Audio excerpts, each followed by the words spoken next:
This video will show you how to split a table in Microsoft Word on your computer since the feature isn't available on the mobile app.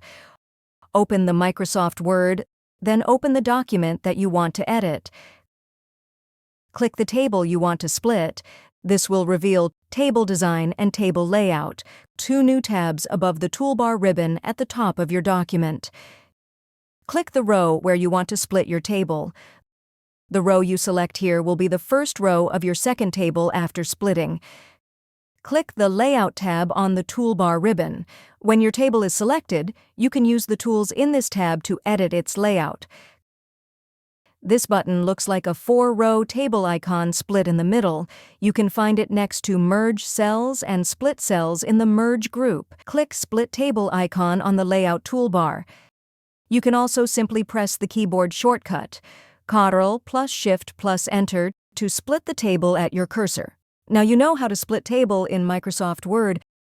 If you found this video helpful, please click the like button and subscribe to our channel for even more helpful tutorials.